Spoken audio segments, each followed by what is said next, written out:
Hello class, welcome. हमने पिछली video में चैप्टर तो नया स्टार्ट कर दिया था, लेकिन हम फिर से एक बार इसको रिवाइज करेंगे और चैप्टर को प्रोसीड करेंगे। तो ठीक है, सबसे पहले जान लेते हैं how does the state government work. Last year we discuss the fact that government work at 3 level, local, state and national level. हमने ये पिछली क्लास में पढ़ा है कि ये 3 लेवल पे काम करती है, local, state and national level, and looked at the work of local government in some detail. In this chapter we will see the work of state government, कि state level पे काम कैसे होता है हम ये जानेंगे। ठीक है, how does this take place in a democracy, what is the role of member of legislative assembly and minister, इन सब लोगों के बारे में हम जानेंगे। अभी हम पहले एक स्टोरी पढ़ रहे हैं यहाँ पे, वो है hey look at this, it says that there is water shortage in our state and people are falling sick. एक लड़की दूसरी लड़की से बोल रही है कि देखो न्यूज़पेपर में लिखा है कि वो यहाँ पे वाटर शॉर्टेज हो रही है और लोग काफ़ी बीमार भी पड़ रहे हैं।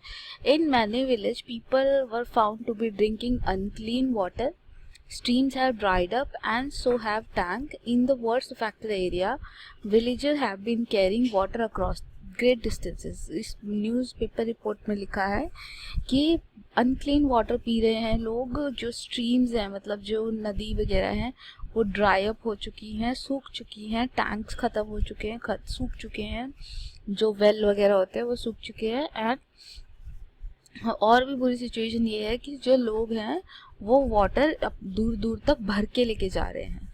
People at the district head quarter Patalpuram receive water supply once in 3 days। जो हेड क्वार्टर में लोग रहते हैं उनको वाटर सप्लाई 3 दिन में एक बार मिल पाती है। The district hospital is overflowing with the patient. जो डिस्ट्रिक्ट हॉस्पिटल है उसमें बहुत सारे पेशेंट आ रहे हैं और मैक्सिमम बच्चों को डायरिया हो रहा है। ठीक है, एक्यूट डायरिया की प्रॉब्लम हो रही है। On the TV news they said 10 people have died from diarrhea. Is it possible? Can really one die from diarrhea? मतलब वो सोच रही है कि डायरिया जैसी बीमारी से कोई मर सकता है क्या। तो वो जस्ट कहती, दूसरी लड़की कहती है कि oh just hope I don't get it, तुम बस ये प्रार्थना करो कि मुझे ना हो जाए। उसी आफ्टरनून जब वो बातें कर रहे हैं तो क्या कह रहे हैं, my mother said not to have any ice drink from the market. She gave one of her lecture this morning, you have to be responsible for your health sharing. कि वो अपनी मम्मी के बारे में बता रही है कि मम्मी ने बोला है कि बाहर से कुछ खाना पीना नहीं है। ठीक है, तो अब उन्हें पुलिस वाली रोकती है। The road is blocked due to the rally of MP. Due to the rally, they have gear out the MLA's resident। की जो वहाँ पे रैली चल रही है रास्ते में, और उस रैली के कारण जो है रास्ता बंद है, तो इसलिए आप लोग वापस जाओ, वो बेसिकली ये कह रहे हैं। तो वो पूछ रही हैं लड़कियाँ कि उसने क्या कर दिया है। तो पुलिस वाली मजाक में कहती है कि उसने कुछ किया ही तो नहीं है, मतलब कुछ काम धंधा अगर वो कर लेता तो लोग उसका ऐसे विरोध ना करते।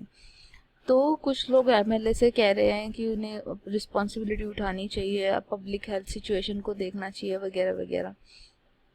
ठीक है, तो दूसरी लड़की बोलती है कि अरे ये तो वही आदमी है जो टीवी पर आता है और ये ओपोजिशन का मेंबर है, अब यहाँ पे एक नया टर्म इंट्रोड्यूस हो रहा है। एक टर्म तो है अपना एमएलए, दूसरा जो टर्म इंट्रोड्यूस हो रहा है वो हो रहा है ओपोजिशन। तो ये सारी चीज़ें हम समझेंगे कि एमएलए कौन होता है और ओपोजिशन क्या होता है। Who is an MLA? एक एमएलए कौन है? देखो, एमएलए होता है जब स्टेट में इलेक्शन, एक स्टेट होता है, ठीक है, स्टेट को हमने छोटे छोटे पार्ट्स में डिवाइड किया होता है। स्टेट को हम छोटे छोटे पार्ट्स में डिवाइड कर देते हैं। जैसे कि ये फोटो दिख रही है, इस फोटो में हमने स्टेट को डिवाइड किया है छोटे छोटे पार्ट्स में। अब हर छोटे पार्ट से हमें एक रिप्रेजेंटेटिव को चुनना होता है। जैसे हम हर एक क्लास से एक मॉनिटर को चुनते हैं, एक क्लास से एक मॉनिटर को चुन लेते हैं ना, वैसे ही हर एक छोटे छोटे पार्ट से, मतलब पूरे देश को स्टेट में डिवाइड किया और स्टेट को और भी छोटे छोटे पार्ट्स में डिवाइड किया, और उन छोटे छोटे पार्ट्स में से हम क्या चुनते हैं, एक रिप्रेजेंटेटिव चुनते हैं। तो वो रिप्रेजेंटेटिव जो होता है उस रिप्रेजेंटेटिव को हम एमएलए बोलते हैं। स्टेट में से जिस रिप्रेजेंटेटिव को हम चुनते हैं उसको हम क्या बोलते हैं, एमएलए बोलते हैं। सो in the above section you have read some event in Patalpuram. You may be familiar with some official name as collector, medical officer, etc. But have you heard of MLA and Legislative Assembly? MLA कौन है आपके area वगैरह वगैरह ये बातें. अब देखो simply इन्होंने बताया कि हर स्टेट में लेजिस्लेटिव असेंबली होती है, हर स्टेट में लेजिस्लेटिव असेंबली होती है. हर स्टेट को छोटे छोटे पार्ट में डिवाइड किया जाता है. उस छोटे पार्ट को हम बोलते हैं कॉन्स्टिट्यूएंसी. सिंपली पूरा इंडिया है, पूरे इंडिया में बहुत सारे स्टेट्स हैं, बहुत सारे स्टेट्स को और छोटे छोटे पार्ट्स में डिवाइड कर दिया जाता है. उन छोटे छोटे पार्ट्स को हम बोलते हैं कॉन्स्टिट्यूएंसी. ठीक है, हर एक कॉन्स्टिट्यूएंसी से एक मेंबर को चूज किया जाता है जो उस एरिया के लोगों को रिप्रेजेंट करता है. ठीक है, वो उस एरिया के लोगों को रिप्रेजेंट करता है, उसको हम एमएलए बोलते हैं. अब सोचो, जिस पार्टी के मैक्सिमम लोग चूज कर लिए जाते हैं, जिस पार्टी के मैक्सिमम लोग चूज कर लिए जाते हैं उसे हम बोलते हैं मेजॉरिटी पार्टी. और जिस पार्टी के कम लोग चूज किए जाते हैं, मेजॉरिटी नहीं चूज हो पाती है, उसको हम बोलते हैं ओपोजिशन. वो लोग हो जाते हैं ओपोजिशन पार्टी के लोग. ठीक है, Candidate from various political party won the assembly election and become MLA. Since the total number of MLA in legislative assembly 68. ये हिमाचल प्रदेश असेंबली की बात हो रही है. हिमाचल प्रदेश असेंबली में टोटल नंबर ऑफ मेंबर हैं 68. Political party would have needed to have more than 34 MLA in order to gain majority. देखो 68 का आधा क्या होता है 34. तो 34 से ज़्यादा चुने हुए लोग होने चाहिए एक पार्टी से अगर उसे सरकार बना रही है. सरकार बनाने के लिए मेजॉरिटी होनी चाहिए. मेजॉरिटी का मतलब क्या होता है, आधे से ज़्यादा, आधे से ज़्यादा. तो आधा हुआ 34, तो 34 से ज़्यादा लोग होने चाहिए जो कि सरकार बना सकते हैं, तो एक पार्टी से. तो बीजेपी को यहाँ पे 44 एमएलए मिले जो क्लियरली 34 से ज़्यादा है. इसीलिए बीजेपी ने क्या बनाई, अपनी सरकार बनाई. बीजेपी बन गई वहाँ की रूलिंग पार्टी. जो दूसरे बाकी बचे हुए मेंबर हो गए जो बीजेपी से बिलोंग नहीं करते थे, वो मिलके उन्होंने क्या बनाया, वो बन गए ऑपोजिशन. वो बन गए ओपोजिशन. ठीक है. After the election, the MLA belonging to a ruling party will elect their leader and who will become the chief minister. जो ये MLAs होते हैं, ये MLAs आपस में डिसाइड करते हैं कि इनमें से कौन चीफ मिनिस्टर बनेगा. जो चुने हुए मेंबर्स होते हैं, चुने, आपने तो चुन के भेज दिया सबको, अब ये मेंबर्स आपस में डिसाइड करेंगे कि कौन चीफ मिनिस्टर बनेगा. ठीक है, who will become the chief minister.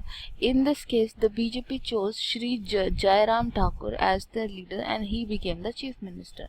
The chief minister then select the other minister. देखो एमएलएज ने मिलकर चीफ मिनिस्टर को सिलेक्ट किया. अब चीफ मिनिस्टर क्या करता है, दूसरे मिनिस्टर्स को सिलेक्ट करता है कि कौन सा मिनिस्टर क्या काम करेगा वगैरह वगैरह, ये सारी चीज़ें. ठीक है. After the election it is the governor of the state who appoints the chief minister and other minister. The chief minister and other minister have the responsibility of ruling various government department और ministry. जो इनके पास अलग अलग department हो, जैसे health minister है, health minister के पास department है, हेल्थ देखेगा. एग्रीकल्चर मिनिस्टर है तो वो एग्रीकल्चर देखेगा, मतलब स्टेट का पूरा एग्रीकल्चर वही देखेगा. सो ऐसे करके इनके पास अलग अलग चीज़ें होती है करने के लिए, रिस्पॉन्सिबिलिटीज़ होती है अलग अलग अपने अपनी करने के लिए. ठीक है. Hence, some MLA have dual responsibility, one as MLA and other as minister. तो कुछ MLAs के पास डबल रिस्पॉन्सिबिलिटीज़ होती है कि उन्हें मिनिस्टर की तरह भी एक्ट करना है और उन्हें as a member of legislative assembly भी एक्ट करना है. ठीक है. तो वी विल सी.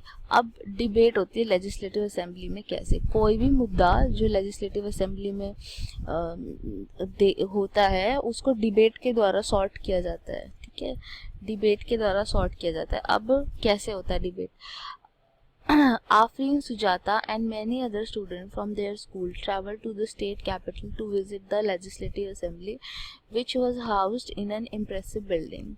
जो ये बहुत सारे बच्चे हैं, आफरीन सुजाता एंड और भी बहुत सारे बच्चे, वो स्टेट कैपिटल में जाते हैं लेजिस्लेटिव असेंबली को देखने के लिए. ठीक है, जिसकी बिल्डिंग बहुत इम्प्रेसिव है, बच्चे देख के बहुत खुश हो जाते हैं. The children were excited after security check. They were taken upstair, उनको ऊपर ले जाया गया. There was a gallery from where they could see the large hall below and there were rows and rows of desk. वहाँ पे बहुत सारे desk की रो थी जहाँ पे लोगों को बैठाया जाता है, बालकनी थी वो बेसिकली. ठीक है. The assembly was going to have debate on the current problem. जो असेंबली है उसमें एक डिबेट होने वाली थी किसी प्रॉब्लम के बारे में जो स्टेट में हो रही है. MLA express their opinion and ask question related to the issue and give suggestion about what should be done by the government. अब जो असेंबली है वो क्या करेगी, मुद्दे को डिस्कस करेगी. मुद्दे को डिस्कस कैसे करते हैं, जो प्रॉब्लम होती है पहले हम वो बताते हैं कि ये प्रॉब्लम है, फिर लोग जो दूसरे लोग बैठे होते हैं वो उसका सॉल्यूशन बताते हैं. अगर किसी ने कुछ गलत किया होता है तो बोलते हैं कि इसने ये गलत काम किया, इसको सही तरीके से करना चाहिए था एंड ऑल, है ना. तो ये सारी चीज़ें एक असेंबली डिबेट में होती हैं. तो ये हो रहा था. Those who wish to can respond to this. The minister then reply to the question and try to assure the assembly that adequate steps are being taken. जो जैसे मान लो किसी स्टेट में हेल्थ के साथ अच्छा मतलब हेल्थ की कंडीशन बुरी है, डायरिया से लोग मर रहे हैं ये वो, तो जो मेंबर हैं वो पूछेंगे कि भाई स्टेट में इतने सारे लोग मर रहे हैं तो आप उसके लिए क्या कर रहे हो.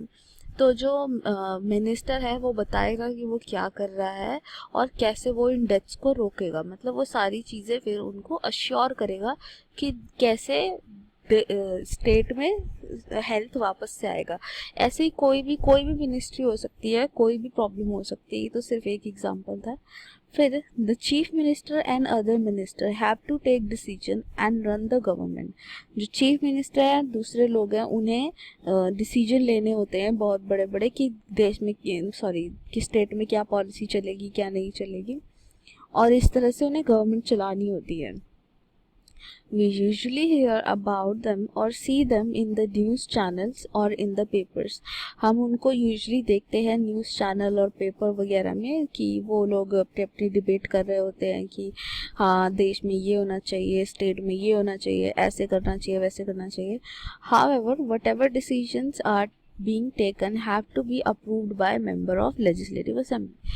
लेकिन जो भी डिसीजन होगा वो मेंबर ऑफ लेजिस्लेटिव असेंबली द्वारा सारे मेंबर्स जो है वहाँ पे प्रेजेंट उनके द्वारा अप्रूव होना चाहिए कि हाँ भाई हमें ये काम करना है, उनके द्वारा अप्रूव होना चाहिए. If in a democracy these member can ask question, debate an important issue, decide where money should be spend. मतलब ये लोग डिसाइड करेंगे मनी कहाँ पे स्पेंड करना है, सारी चीज़ें ये डिसाइड करेंगे. They have the main authority. ठीक है. अब देखो डिबेट स्टार्ट हो रही है. डिबेट में MLA 1 जो है वो कहता है कि इन माई constituency of Akhand Gaon during the last 3 week there were 15 death because of diarrhoea. कि मेरी जो कॉन्स्टिट्यूंसी है अखंड गाँव उसमें 15 लोगों की डेथ हो चुकी है बिकॉज ऑफ डायरिया. वो कह रहा है कि I think it is this shame that this government has not been able to check the situation of simple problem like diarrhoea while proclaim itself to be the champion of technology. कह रहे हैं कि तो government के लिए शर्म की बात है कि वो डायरिया से होने वाली डेथ्स को नहीं रोक पा रहे हैं, वो इस सिचुएशन को देख ही नहीं पा रहे हैं. और वो कह रहे हैं कि I would call the attention of the minister in charge of health to take the immediate measure to control the situation. और वो कह रहे हैं कि मैं हेल्थ मिनिस्टर से पूछना चाहता हूँ कि वो इस सिचुएशन के लिए क्या कर रहे हैं. मेरी कॉन्स्टिट्यूंसी में 15 लोग मर गए हैं. MLA 2 कहता है my question is why are government hospital in such a bad situation. मेरा क्वेश्चन है कि जो गवर्नमेंट हॉस्पिटल है वो इतनी गंदी सिचुएशन में क्यों है. Why is the government not appointing proper doctor and other medical staff in the district. Government अच्छे डॉक्टर और अच्छा स्टाफ क्यों अपॉइंट नहीं कर रहा है. I would also like to know how the government plan to deal with the situation. और वो कह रहे हैं कि मैं जानना चाहूँगा कि गवर्नमेंट कैसे प्लान कर रही है इस सिचुएशन से निपटने के लिए जिसकी वजह से इतने सारे लोग मर रहे हैं, है ना. MLA 3 बोलता है my constituency of toll party two has a serious shortage of water. Women travel up to 3 और 4 किलोमीटर टू कलेक्ट वाटर. वो कह रहा है कि मेरी कॉन्स्टिट्यूंसी में तो अलग ही प्रॉब्लम है, वाटर की प्रॉब्लम है. वहाँ पे 3 से 4 किलोमीटर औरतों को चल के जाना पड़ता है पानी लाने के लिए. How many tanker have been put into service to supply water. तो मुझे बताओ कितने पानी के टैंकर्स सर्विस के लिए लगाए गए हैं इन लोगों के लिए, और कितने सारे जो वेल है, पॉन्ड्स हैं, उनको क्लीन किया गया है ताकि उनसे पानी लिया जा सके। MLA 4 बोलता है, I think my colleagues are exaggerating the problem, कि मुझे लग रहा है कि ये जो दूसरे MLAs हैं, ये जो इतनी प्रॉब्लम्स गिनवा रहे हैं, इतनी ज़्यादा बड़ी बात है नहीं जितनी ज़्यादा ये प्रॉब्लम गिनवा रहे हैं, ये एग्जैजरेट कर रहे हैं, बात का बतंगड़ बना रहे हैं। ठीक है, तो the government has taken step to control the situation. वो कह रहे हैं कि गवर्नमेंट ने स्टेप लिए हैं सिचुएशन को कंट्रोल करने के लिए।